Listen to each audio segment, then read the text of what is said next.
What is happening, everybody? Welcome into today's show. Some big injuries around the conference as we head into SEC Week 7. We'll get you updated on all of those, as well as some other big tidbits. The biggest upset of the season, Texas A&M took down Alabama on Saturday night. We'll catch up with David Nuno of TexAgs as he was on the field for that game. We'll talk all about it with him coming up next.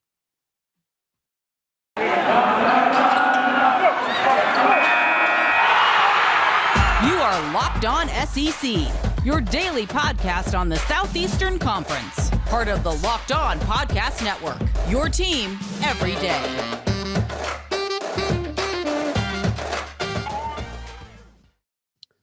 What's happening, everybody? Welcome into Locked On SEC. It's great to have you guys along. Today's show is brought to you by Rock Auto. Amazing selection, reliably low prices, all the parts your car will ever need. Visit rockauto.com. Tell them Locked On sent you. I'm Chris Gordy. Thanks for making Locked On SEC your first listen every day. Remember, Locked On SEC is free and available on all platforms. Let's jump into it. A lot to cover. Let's go around the conference. Boots on the right. Takes the handoff. What a catch! Around the conference. Georgia is the new number one team in the nation following Alabama's loss at Texas A&M on Saturday. And during his weekly press conference on Monday, Bulldogs head coach Kirby Smart said he was not going to get into hypotheticals about who will start at quarterback this Saturday against number 11 Kentucky. But he did say JT Daniels is getting better. He said, quote, "We're trying to get JT back. He is much improved." In the 3 games he's played, Daniels has completed 54 of 71 passes for almost 600 yards, 5 touchdowns, and 2 interceptions. But in his absence, Stetson Bennett has performed well for the Bulldogs, passing for 746 yards, 8 touchdowns, and 2 picks. Over at LSU, Kayshon Boutte, their star wide receiver. Bad news for him. We knew he suffered a lower leg injury Saturday night. He was carted off the field, but it seems like now we've seen the last of him this year. According to Matt Zenitz of On3 Sports, Boutte is expected to miss the rest of this season. He had 38 catches for 508 yards and 9 touchdowns through the first few weeks of the season. He is just a true sophomore, so LSU should get him back next year as a true junior, but rough news for one of the star players of this LSU offense this year. Over in Tennessee, during his weekly presser, Vols coach Josh Heupel announced senior linebacker Juwan Mitchell underwent shoulder surgery. He will miss the rest of this season. Mitchell's battled injuries all season long. He played in just 2 games for the Vols, recording 8 tackles, including 7 in that Week 2 loss to Pittsburgh. He transferred into Tennessee from Texas this past summer, led the Longhorns in tackles in 2020. Over at Kentucky, man, the injury news just keeps coming. Mark Stoops, at his Monday press conference, announced that defensive lineman Octavius Oxendine will miss the rest of the season with a lower leg injury. He said he suffered it at the end of the LSU game on Saturday. Remember, this is a defense already missing Marquand McCall on the interior of the D-line. Oxendine started the previous 3 games for Kentucky on the D-line, left Kroger Field on Saturday night on crutches. Over at Arkansas, they will be without their senior right tackle Dalton Wagner indefinitely. The 6'9", 330-pounder missed Saturday's game against Ole Miss with a finger injury. And on Monday, Sam Pittman confirmed that surgery was required for Wagner and said he won't be available for a while. Said the finger had a finger come out, had surgery on it, won't be available for a while. Arkansas returns to action Saturday at home hosting Auburn. Over at Ole Miss, Lane Kiffin gave an update on running back Jerrion Ealy, who got hurt in the Alabama game, missed the Arkansas game last week. Kiffin said on Monday, "We hope he plays this week. Credit to the offensive players who stepped up and scored 52 points against a really good defense. 3 starters out was big." Overall this year, Ealy has 40 carries for 204 yards and a touchdown, which is an average over 5 yards per attempt. Over Florida, Dan Mullen announced that DB Elijah Blades is no longer with the Florida program. He was dismissed on Sunday. He said he's no longer with the team. I met with him, dismissed him from the program. Blades transferred to Florida from Texas A&M earlier this offseason, where he graduated earlier this year. When Ole Miss visits Tennessee this coming Saturday, it's going to do so in front of a checkered Neyland Stadium crowd. The Vols have not played a checkered Neyland game in over 4 years. Tennessee Athletic Director Danny White announced on Twitter that they will be doing it this week. Fans will be able to visit Checkered Neyland's website and enter their section, row, and seat number to find out whether you will wear orange or white to the game. Don't mess this up. The first checker Neyland was held in 2014. In the 3 years following, in 2016, the Vols defeated Florida to win for the first time in front of a checkered stadium. So let's see if it helps the Vols this weekend against Lane Kiffin and Ole Miss. Texas A&M, we know they shocked the nation on Saturday night in College Stadium, knocking off number 1 ranked Alabama. Fans stormed the field to celebrate the big-time victory. So on Monday, the No Fun Police, the SEC, announced a hefty fine for the Aggies. The school's been fined $100,000 for having fans rush the field. It was their second violation. They were last fined for the same violation when they rushed the field when they beat LSU in 2018. On Monday at his weekly presser, Alabama coach Nick Saban talked about his quarterback Bryce Young, said he responded to the interception that he threw at the goal line in the Texas A&M game. He said, I thought he kept his poise, really stayed focused on the next play. I don't think that pick affected him. Saban said he was more concerned about his team's inability to run the ball in the red zone against the Aggies. When asked what A&M did to take that away, Saban said, I don't know if there's a good answer to that. I don't know if we challenged them running as much as we could. That's one of the things I think we need to work on trying to improve on. Number 5, Alabama will look to bounce back with a road game at Mississippi State this Saturday. And coming off its bye week, Mississippi State, as we mentioned, they sit at 3-2 overall, 1-1 in the SEC, hosting Alabama this weekend. During his weekly presser, Mike Leach was asked where his quarterback Will Rogers has made the biggest strides from last season to this season. He said, quote, he's operating much quicker. Rogers has completed 215 of his 284 passes for over 1,800 yards, which ranks 7th nationally. He's also got 14 touchdown passes to just 2 interceptions. It'll be a good one Saturday night, 7 p.m. Eastern, 6 Central on ESPN. Mississippi State hosting the Crimson Tide. And there you go. That is around the conference. Thanks again for making Locked On SEC your first listen every day. Coming up next, David Nuno from TexAgs will join us. We'll get his thoughts on the big upset from over the weekend. Need to remind you guys about our friends over at PrizePicks. It's for all the college football fanatics out there. If you haven't heard about PrizePicks, you need to go check them out. It is daily fantasy made easy. PrizePicks is a leader in college sports daily fantasy. They offer more props than anybody in the world. They offer any prop really you can think of. And when you go there and sign up and deposit, use our promo code Locked On. That's LOCKEDON. You will get a 100% instant deposit match up to $100. Pick 2 to 5 players and over under their projections, and you can win up to 10 times on any entry, and it's just you versus the projected numbers. Use their award-winning app you can find on the App Store and Google Play. Entries can be made in 60 seconds or less. It's that easy. It is safe, and they offer fast withdrawals at PrizePicks. Look, don't hesitate. Go check them out right now. Download the app, and when you sign up, make sure you use our promo code LOCKEDON, LOCKEDON.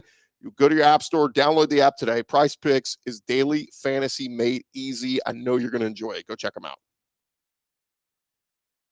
Also need to remind you about our friends over at rockauto.com. You save time and you save money when you use Rock Auto. Why would you choose to spend 30%, 50%, even 100% more for the same parts from a chain store or car dealership? Rock Auto is a family business serving do-it-yourselfers for over 20 years. Prices always reliably low for every customer, and they got everything you need from brake parts, tail lamps, motor oil, even new carpet. Go explore their easy-to-use catalog today. You can find all the solutions to your auto parts needs. Just type your make, your model, your year, boom.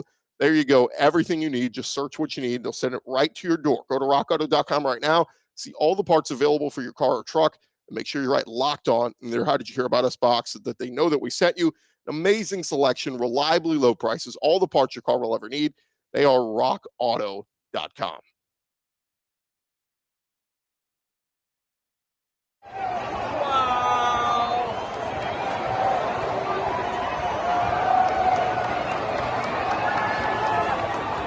Amazing.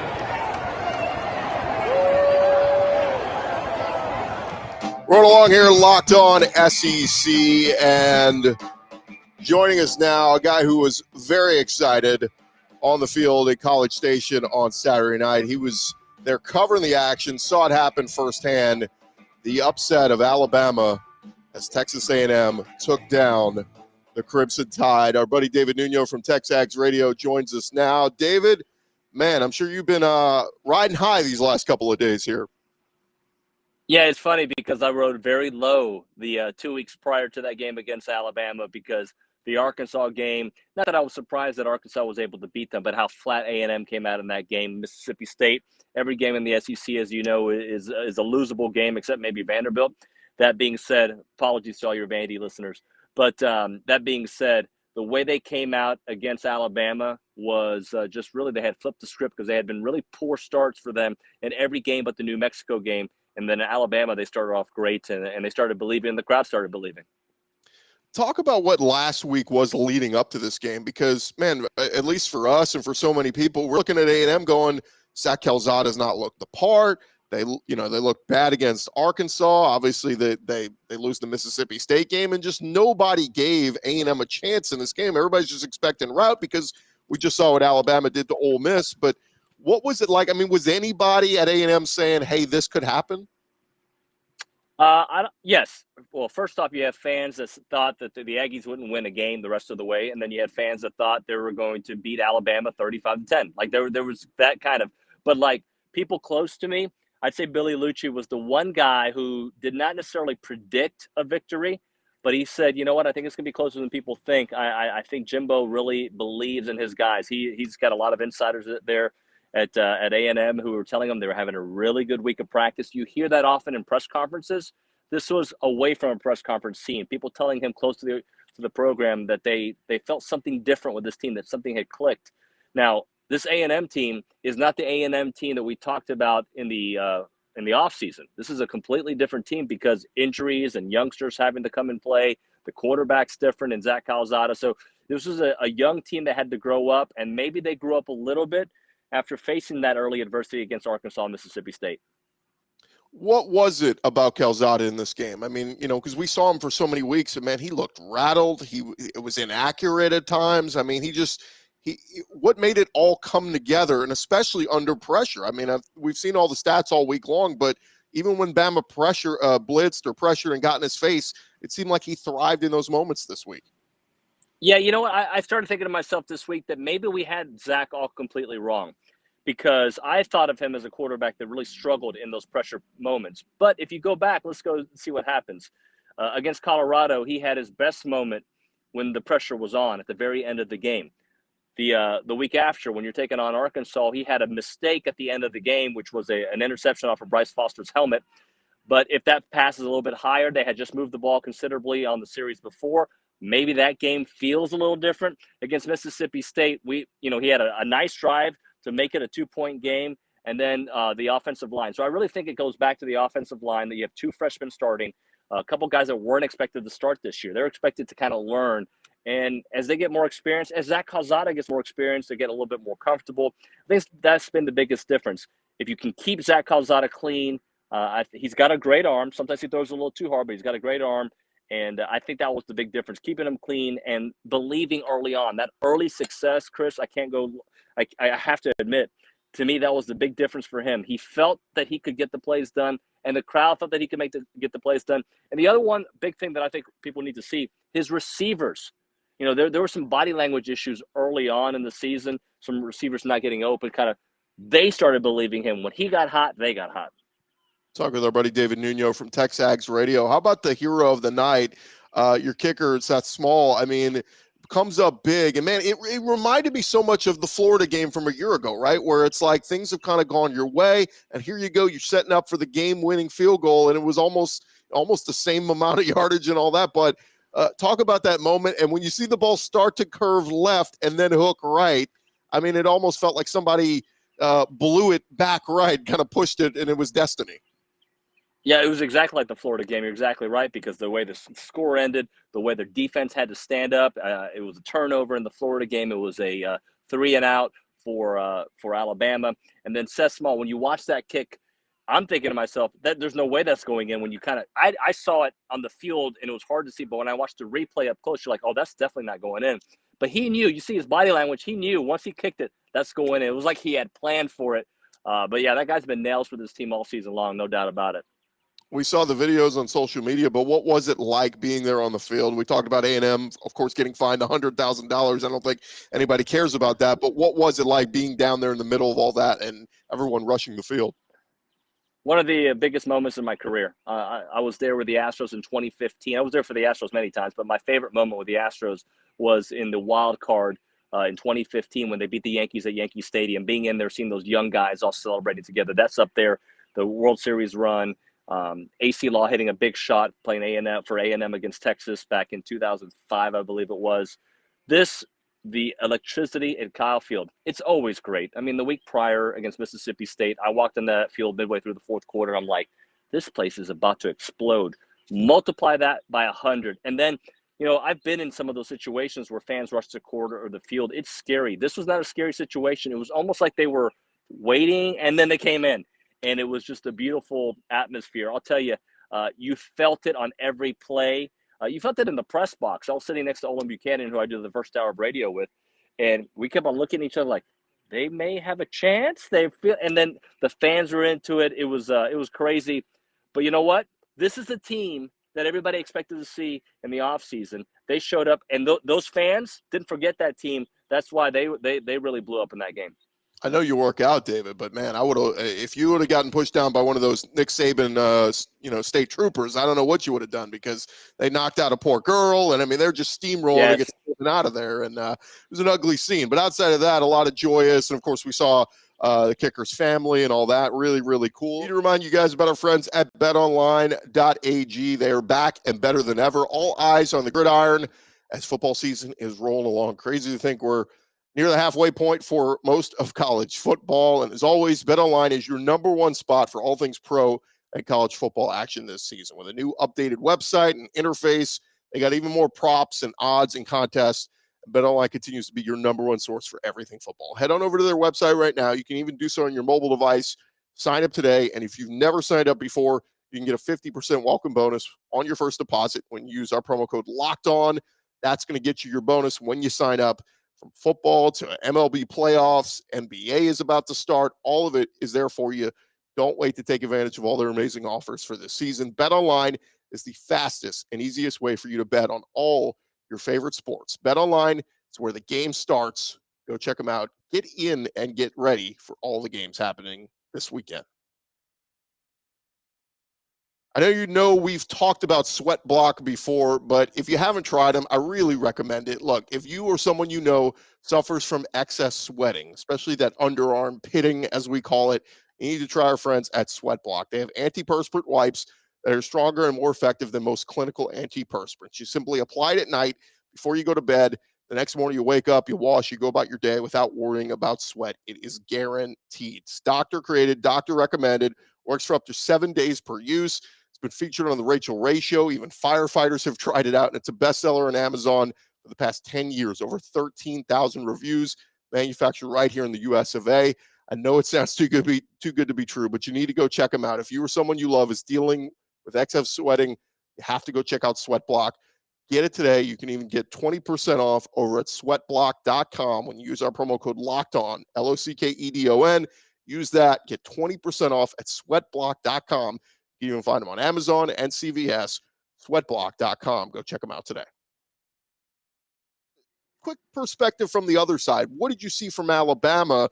Was it one of those where it felt like they didn't play their best, or was it this team was finally tested? I know they went to Florida in the Swamp a few weeks ago, didn't play their best, but found a way to win. But did it feel like it was almost that the moment of the Florida game, this kind of caught up with them because Bryce Young is still a freshman. They are playing so many freshmen on this Alabama team. I'll tell you this. I think in the first half, they got punched in the mouth, and they weren't ready for it. The second half, Alabama played Alabama football. They were able to run the ball. I mean, Bryce Young had great numbers if you look at him. He was flustered because they sent the house at him, right? They were sending different blitz packages, and Mike Elko really rebounded the defensive coordinator from a poor game against Mississippi State where he had a three-man front, and they were just throwing darts all day on the A&M defense. This was different. I don't think this was necessarily a bad Alabama performance. I think some people will spin it that way. I think this was a very good Alabama performance, but an exceptionally good performance from A&M on all three levels of football. Special teams touchdown, defensive sacks, and the offense. The quarterback who nobody believed in making plays. To me, it was all three levels of A&M exceeding expectations and really bringing it to Alabama. I put this more on A&M than I put it against Alabama, but I do feel sorry for Mississippi State this weekend. I should clarify. I said freshman. I meant first-year starter for Bryce Young. Obviously, look, if you've never done it before, they didn't play in hostile environments last year. It was a COVID year. Now they're starting to experience a real environment, a true Kyle Field environment. I think, like you said, took its toll on Alabama. Where does A&M go from here, David, just in terms of they're going to need some help? Obviously, Alabama, it wouldn't hurt for them to lose another game along the way. But for A&M, I guess kind of refocus and try to run the table here the rest of the way, right? Yeah, I think it's certainly possible they can. It's very possible they lose a lot of games that they shouldn't. But if you look at the way the schedule plays out, you got Missouri this weekend. Missouri's defense has been pretty bad this year, even though it's on the road. And you definitely have to respect Missouri. That should be a win. South Carolina at home should be a win if this A&M team that we just saw showed up. Not the team that played against Colorado, not the team that showed up in the first half against Arkansas. They can certainly win those two games, put themselves at 6-2 at that point. And then after that, you got Auburn at home. I'm still trying to figure out who Auburn is. I'm still trying to figure out who A&M is. You've got Ole Miss as well. Those are, a couple games. Ole Miss on the road, Auburn at home. That could go either way. This is a team that can certainly win 10 games this year. And I'm not even thinking about needing help because a week ago, people weren't even sure they would be bowl eligible. People saw what they did against New Mexico, saw what they did against Arkansas, and really saw what they did against New Mexico, again, that they dominated, but they really didn't. The score looked like they played well. They didn't really play that well in that game.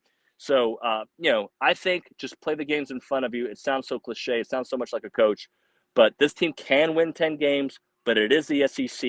It is two freshmen starting on the offensive line. And it's a quarterback that I don't know if we have a gauge on. He had a great game against Alabama. Can he follow that up? I think we'll find out here in the next 2 to 3 weeks. David Nuno, TexAgs Radio, TexAgs.com. Appreciate the time, man. Thanks for hopping on with us. Thank you, brother. I appreciate it. All right, that is just about going to do it for this edition of Locked On SEC. My thanks to David Nuno from TexAgs for joining us. We'll be back tomorrow, starting to look ahead to Week 7 of the SEC, getting you set for some of the big matchups this weekend right here on Locked On SEC. And again, thank you guys for making us your first listen every day. Now go make your second listen. Go check out some of our other great podcasts along the Locked On Podcast Network. Tons of SEC schools we got you covered with, from Locked On Auburn with Zach Blackerby. Eric Kane's got you with Locked On Vols. Go check them all out. Find them wherever you find your podcasts. I'm Chris Gordy right here, Locked On SEC. We'll talk to you guys tomorrow.